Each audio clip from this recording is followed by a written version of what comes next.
জুলহাসরা মেধার বিকাশ ঘটানোর সুযোগ আনুষ্ঠানিকভাবে রাষ্ট্রীয়ভাবে তেমন পায় না,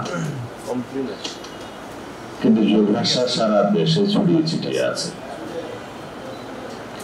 গ্রামাঞ্চলে তৃণমূল পর্যায়ে অনেক মেধাবী সন্তানরা আছেন যারা সুযোগের অভাবে নিজেদেরকে বিকশিত করতে পারেন না, রাষ্ট্রের জন্য সম্পদ করতে পারেন না, যারা অবহেলায় অসময়ে ঝুঁকে যায়। আমরা সবাইকে আহ্বান করছি সমগ্র জাতির মধ্যে এই বার্তাটা আপনারা ছড়িয়ে দেবেন।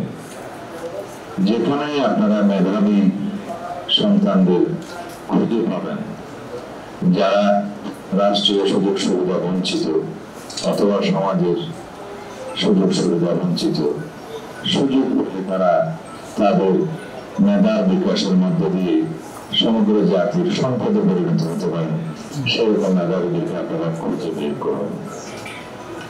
আমাদের নেতা জনাব তারেক রহমান আরো একটি সংগঠনের মধ্য দিয়ে এবং বিএনপির ব্যানারেও সমগ্র দেশে মানবিক সাহায্য, পড়াশোনার জন্য মেধাবীদের সাহায্য, যারা অর্থাভাবে উচ্চশিক্ষা করতে পারছেন না তাদের দায়িত্বভার সহ অনেক অসহায় পরিবারের যারা বিভিন্নভাবে দুর্ঘটনার শিকার হয়ে মানবতার জীবনযাপন করছে সেরকম অনেক পরিবারের দায়িত্ব নিয়েছে। আমাদের এই পদক্ষেপটি, ওনার এই পদক্ষেপটি সারা বাংলাদেশের মানুষের কাছে একটি বার্তা পৌঁছে দেয় যে বিএনপি রাষ্ট্রীয় ক্ষমতায় থাকুক বা না থাকুক, বিএনপি এবং তার সর্বোচ্চ নেতৃবৃন্দ এবং সকল পর্যায়ের নেতৃবৃন্দ মানবতার সেবায়, মানুষের কল্যাণে, দেশের কল্যাণে এবং মেধার বিকাশে বিশেষত সক্রিয় ভূমিকা পালন করবে, সেটা আমাদের সাধ্য এবং সামর্থ্যের মধ্যে।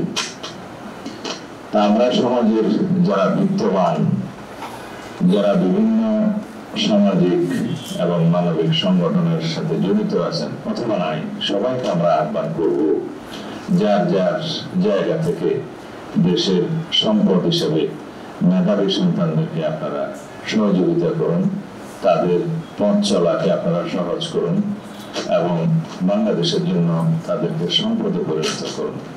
একটি জাতি তখনই এগিয়ে যায় যখন সেই দেশের ব্যক্তিত্বদের যারা দেশের জন্য অবদান রেখেছেন তাদেরকে সম্মান করে, সেই দেশের গুণীজনদের কদর করে, সেই কদর ভবিষ্যতে গুণীজনদের জন্ম দেয়। যে দেশে গুণীজনদের সম্মান থাকে না সেই দেশে গুণীজন জন্মায় না। যে দেশে মেধার বিকাশের জন্য আমরা সুযোগ সৃষ্টি করব সেই দেশে অবশ্যই মেধাবীরা রাষ্ট্রীয় সম্পদ হয়ে এই রাষ্ট্রকে এগিয়ে নিয়ে যাবে। একটি শক্তিশালী মেধা সম্পন্ন রাষ্ট্র পৃথিবীতে সম্মানের সাথে দাঁড়িয়ে থাকে। আমরা খুব বেশি চেষ্টা করব লাইব্রেরি বিস্তারের মাধ্যমে, মেধার উন্নয়নের মাধ্যমে এই জাতিকে একটি মেধাবী দেশ রাষ্ট্রে পরিণত করার। যখন রাষ্ট্র মেধাবীদের দ্বারা পরিচালিত হবে সেই রাষ্ট্র কখনোই ভুলপথে পরিচালিত হবে না। তা আমরা আপনাদেরকে ধন্যবাদ জানাই যে আপনারা অতিথিও এই জাতীয় অনুষ্ঠানগুলো সারা জাতির মধ্যে প্রচার করেছেন খুব গুরুত্বের সাথে। আশা করি এই উদ্যোগকেও আপনারা যথেষ্ট প্রচার দিবেন যাতে আরো জুলহাসরা যারা গ্রাম পর্যায়ে বিভিন্ন তৃণমূলে লোকচক্ষুর অন্তরালে আছে তাদেরকে আপনারা খুঁজে বের করুন।